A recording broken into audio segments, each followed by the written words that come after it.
क्या आपको पता है, जब कोई हाथी मर जाता है तो समूह के दूसरे हाथी उसके साथ क्या करते हैं?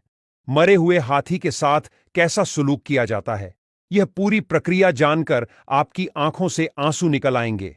जब एक हाथी मर जाता है तो उसके परिवार और अन्य समूह के हाथी मृत हाथी के शरीर के आसपास इकट्ठा होते हैं और अपनी सूंड से मृत हाथी को टच करने लगते हैं।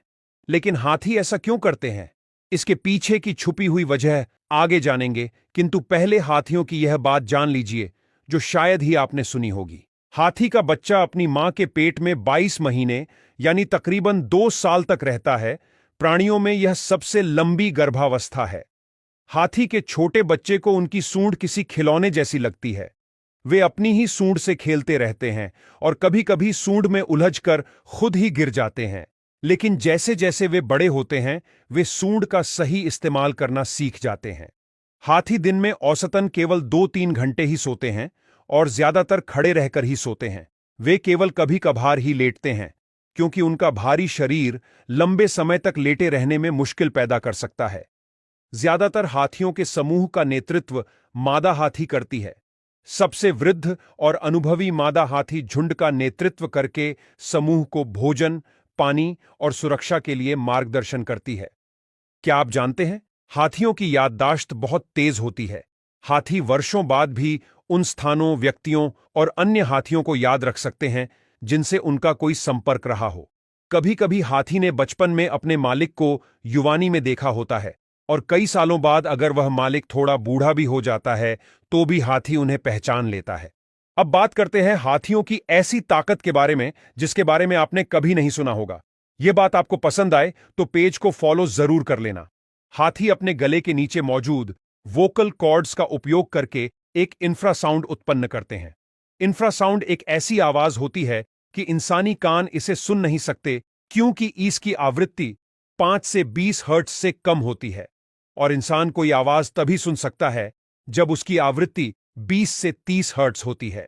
यानी हाथी इस तरह की आवाज उत्पन्न करते हैं जो 5 से 20 हर्ट्ज की रेंज में होती है और यह ध्वनि हवा के साथ साथ जमीन के माध्यम से भी यात्रा कर सकती है।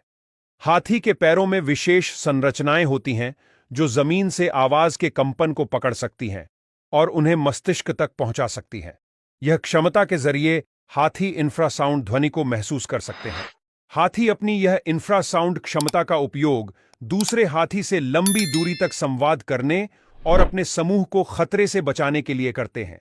दूसरी ओर, मादा हाथी इंफ्रासाउंड का उपयोग करके अपने प्रजनन काल के दौरान नर हाथियों को बुलाती हैं। नर हाथी कई किलोमीटर दूर से इस संकेत को महसूस कर लेते हैं और मादा हाथी के पास पहुंच जाते हैं। सोचिए, कुदरत का कैसा करिश्मा है। दुनिया का सबसे बड़ा प्राणी इतनी छोटी आवाज निकालता है और सुन सकता है जिसे इंसान भी सुन नहीं सकता। जब हाथी मर जाता है तब दूसरे हाथी आमतौर पर उसके साथ 3 तरह का व्यवहार करते हैं। पहला व्यवहार, हाथी मृतक के शरीर के आसपास इकट्ठा होते हैं और कई घंटों या दिनों तक शव के पास रहते हैं और सूंड से धीरे धीरे छूते हैं, जैसे कि वे उस हाथी को याद कर रहे होते हैं। वे उसके शरीर को कई बार देखने वापस आते हैं, जैसे कि वो शोक मना रहे हों। दूसरा व्यवहार, कई बार देखा गया है कि अन्य हाथी मृत हाथी के शरीर को पत्तों, मिट्टी या शाखाओं से ढकने की कोशिश करते हैं। यह व्यवहार कुछ हद तक इंसानों की अंतिम संस्कार की प्रक्रिया की तरह प्रतीत होता है। और तीसरा व्यवहार, हाथी विशेष रूप से मरे हुए हाथी की हड्डियों के प्रति आकर्षित होते हैं।